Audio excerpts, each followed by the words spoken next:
dan kami bisa mendidik tenaga baru. Ada yang belum bisa menenun, kami rekrut mereka supaya bisa jadi penenun. Banyak yang bisa menenun di tempat kami di sini.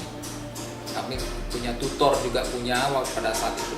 Tapi kalau sekarang kami tidak bisa mendidik tenaga baru lagi. Ya seperti sekarang ini dukanya banyak sekali ya. Sekarang banyak yang tembakan Jawa punya, itu yang dipakai oleh orang-orang di sini. Ya kami sekarang orang yang mengenal akan tenun ikat yang original handmade itu, mereka akan ke sini gitu.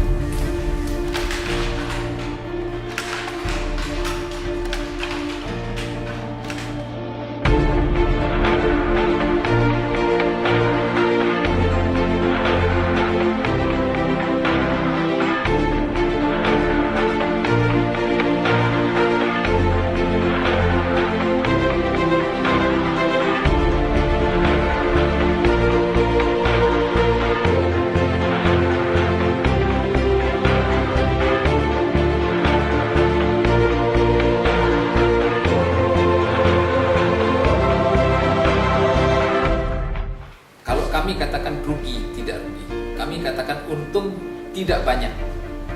Mungkin sekedar untuk makan saya dan karyawan saya, ya begitu aja.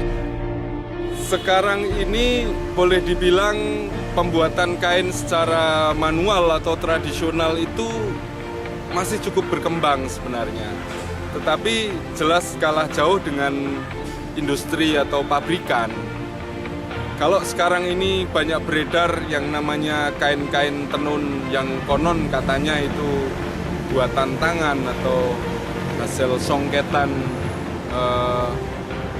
tangan-tangan kita, sesungguhnya juga sekarang ini mulai banyak produk-produk yang itu sebenarnya pabrikan, dan ini saya kira sangat merugikan atau merusak khasanah tradisi itu sendiri.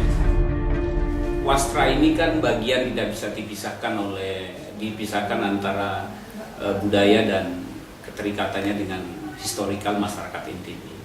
Karena memang wastra ini begitu pesatnya berkembang di masyarakat NTB dan berbarengan dengan perkembangan nilai-nilai budaya. Dan oleh karena itu museum dalam hal ini sebagai bagian yang diamanahkan untuk melestarikan nilai-nilai budaya itu akan melakukan berbagai upaya untuk memposisikan wastra ini sebagai komunitas budaya, dan juga satu sisinya mempunyai bagian untuk memajukan masyarakat Nusa Tenggara Barat dari sisi ekonomi. Maka kita ambil tema untuk wastra di dalam aktivitas museum ini, tenun NTB menuju antara budaya dan bisnis menuju pasar global. Nah, kita berharap dengan jadinya wastra ini menjadi bagian dari budaya dan bisnis, maka akan memberikan motivasi kepada masyarakat untuk mengembangkan tenun yang hari ini bukan dia tidak berkembang, tetapi mungkin perkembangannya harus lebih dibangkitkan lagi oleh pemerintah.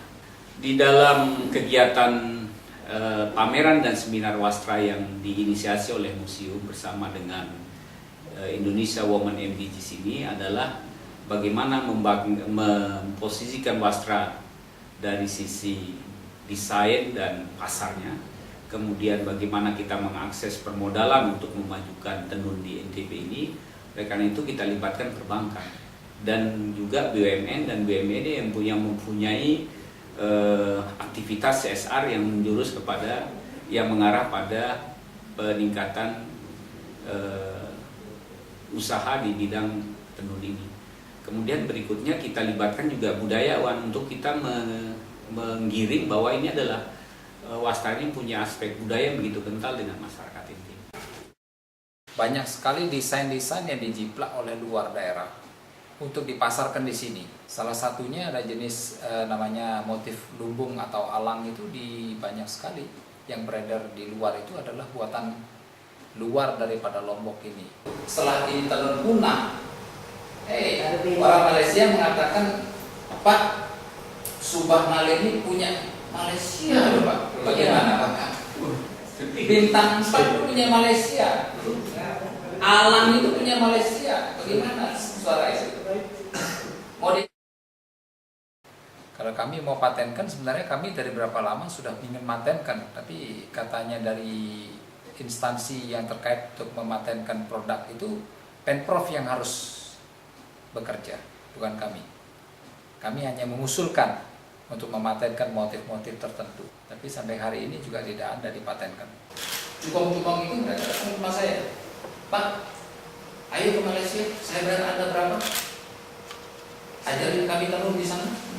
Bayangkan Pak, di tempat kami saja tahun 77, 78 tenaga kerja kami di rumah saja Pak, di luar yang di rumah kurang lebih 300 orang Pak. Sekarang sisa 10%-nya saja. Harapan kami sih kalau bisa, mungkin pemerintah dengan PNS-nya memakai tenun ini hari-hari tertentu, tapi jangan pakai yang produk luar daripada Lombok ini. Bagaimana memasyarakatkan wastra ini, tenun ini, sehingga dicintai masyarakatnya. Kita mau kembangkan bisnis kayak apa kalau masyarakatnya nggak kenal, ya nonsen.